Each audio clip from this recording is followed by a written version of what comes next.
Every single day, life throws moments at us that shake our patience and disturb our inner calm. Maybe it's a traffic jam when you're already running late, a colleague whose habits drive you up the wall, or your phone dying right in the middle of something important. But these small frustrations aren't really the problem. The real question is, how do we respond to them? Because it's our responses, not the situations themselves, that define the quality of our days and the direction of our lives. Today we're going to explore one of the most powerful and time-tested philosophies ever known: Stoicism. This isn't just ancient theory. It's a practical system of thinking that can help you not merely survive life's daily chaos, but actually grow through it. By the time this video ends, you'll walk away with a clear understanding of why Stoicism has shaped some of the greatest minds in history.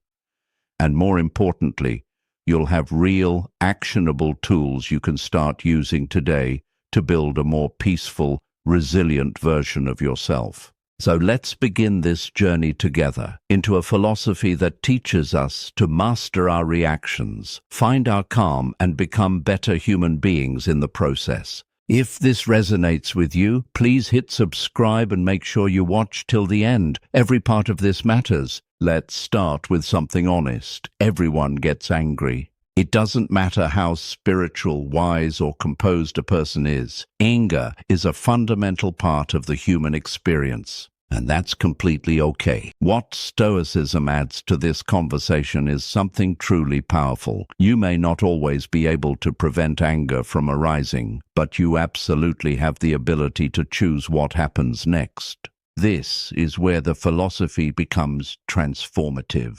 The great Stoic thinkers, Epictetus and Marcus Aurelius among them, consistently pointed out that emotions don't come from events. They come from how we judge those events. Think about that for a moment. When someone cuts you off in traffic and you feel that surge of anger, it's not actually the other driver causing it. It's your belief that your path should be clear, that other people should drive respectfully, that you shouldn't have to deal with this. The anger lives in the judgment, not the incident. Once you understand this, everything changes. You can start asking yourself in those heated moments, what assumption am I making right now? Could I be seeing this differently? This isn't about pretending you're not angry. It's about getting curious about your anger. And that curiosity is where real emotional growth begins. There's also a deeper benefit here. When we acknowledge that anger is natural for us, we naturally extend that understanding to others too. Empathy grows. We become less reactive and more compassionate, both toward ourselves and toward the people around us. This might be the single most liberating idea in all of Stoic philosophy. And it sounds simple, but its impact is enormous. Stop spending energy on things outside your control. Marcus Aurelius wrote about this extensively. His core message was that you have genuine control over three things: your thoughts, your choices, and your actions. That's it. Other people's behavior, the weather, circumstances at work, the past, the future, these are largely beyond your reach. And yet, how much of our frustration comes from fighting exactly these things? Here's the shift Stoicism asks you to make. Instead of fixating on what others are doing wrong or what circumstances are unfair, redirect that energy inward. Ask, what is within my power here? Say you're collaborating on a group project and one team member isn't contributing. You can't force them to work harder. That's outside your control. But you can control how you address the situation. A calm conversation about expectations, a restructuring of responsibilities, a decision about how you personally show up.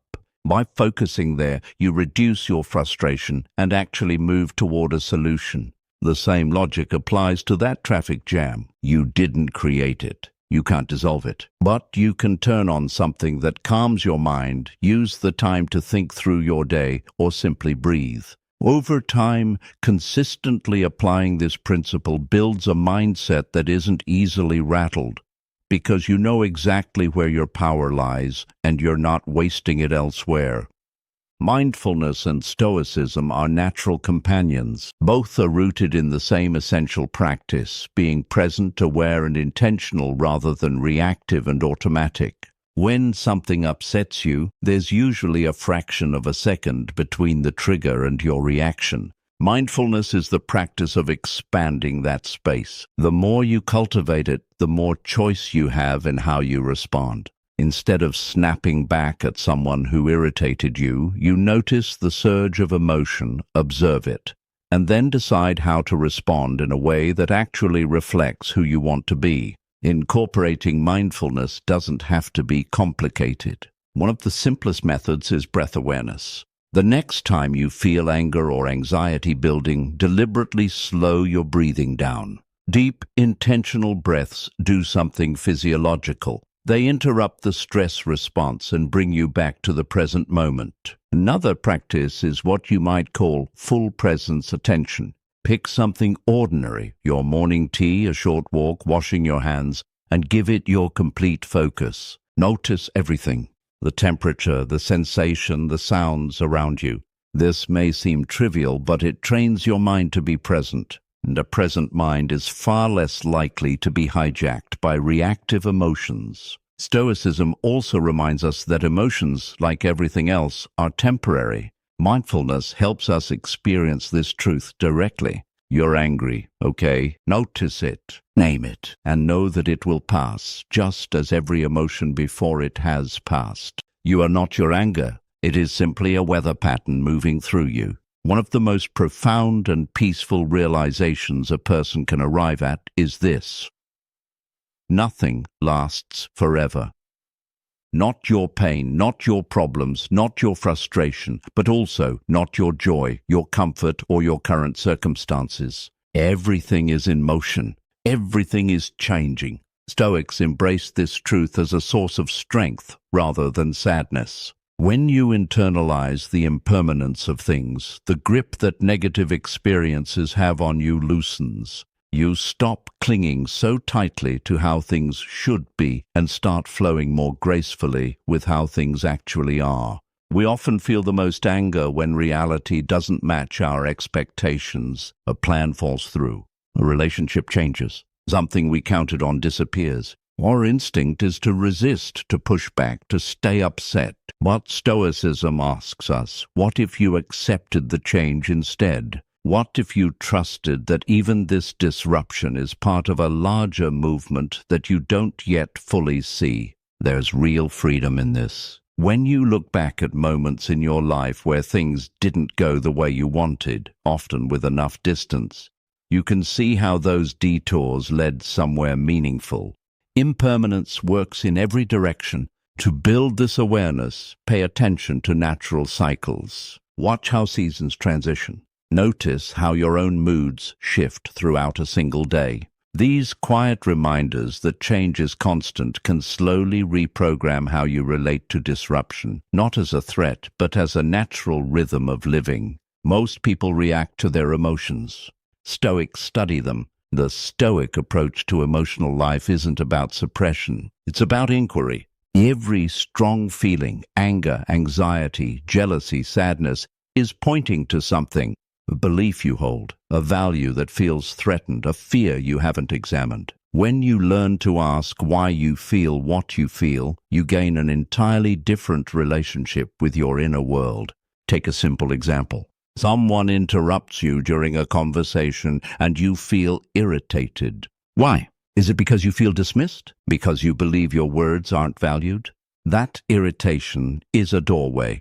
Walk through it, and you might discover something important about what you need or what you believe about yourself. The Stoics taught that since our emotions stem from our judgments, and since our judgments can be examined and revised, we have far more emotional agency than most people realize. Ask yourself, is what I'm believing right now actually true? Is it helping me? Sometimes just asking the question is enough to dissolve the intensity of the feeling. Journaling is one of the most effective tools for this kind of self-exploration. Writing out what you feel and why, without judgment, creates a kind of emotional clarity that's hard to achieve any other way. Patterns emerge. Triggers become visible. And over time, this process builds genuine emotional intelligence. Talking to someone you trust works too. A good conversation has a way of illuminating things we couldn't see on our own. Whether it's a mentor, a close friend, or even a therapist, sharing what we feel often transforms how we feel it. Stoicism reframes patience in a way that makes it genuinely powerful. Patience isn't passive endurance. It's an active practice of virtue. It's not just about waiting. It's about who you choose to be while you wait. Life is filled with delays, frustrations, and things that simply don't move at our preferred speed. A slow checkout line, a project that's taking longer than expected, a conversation that's testing every nerve you have. These aren't problems to be eliminated. For a Stoic, they're opportunities, moments to practice staying grounded. One practical shift is to recalibrate your expectations. Much of our impatience comes from expecting the world to operate on our schedules. When we accept that delays are a natural feature of life rather than personal insults, we stop being surprised by them and therefore less irritated. Another approach is to use moments of waiting productively. Stuck in traffic, listen to something worthwhile. Waiting in a queue, breathe, observe, reflect. This reframes waiting from wasted time into reclaimed time. Mindfulness, once again, plays a crucial role here. When you're fully present, the urgency that fuels impatience loses its grip, and the Stoic reminder that this too shall pass, that all difficult moments are temporary, gives patience a philosophical foundation to rest on. Acknowledge your progress too.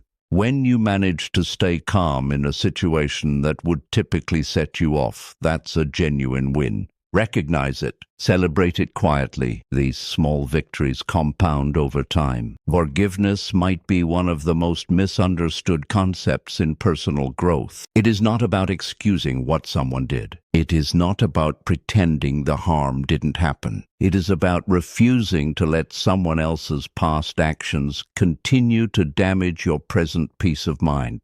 In Stoic terms, carrying a grudge is allowing an external event to maintain control over your internal state. And that goes against everything Stoicism stands for. Your tranquility is yours to protect. Forgiveness is one of the ways you protect it. This requires emotional honesty. Your hurt and anger are valid. Acknowledge them fully. But then ask, how long do I want to carry this? At some point, the weight of resentment costs more than the release would. The helpful Stoic reframe is to remember that every person, including those who have hurt us, is fallible. We are fallible too. When we reflect on our own mistakes, the times we acted out of ignorance, fear, or self-interest, it becomes easier to extend some of that understanding to others. Meditation can assist in this process. Sitting quietly, focusing on the breath, and consciously directing thoughts of release towards someone you're holding anger about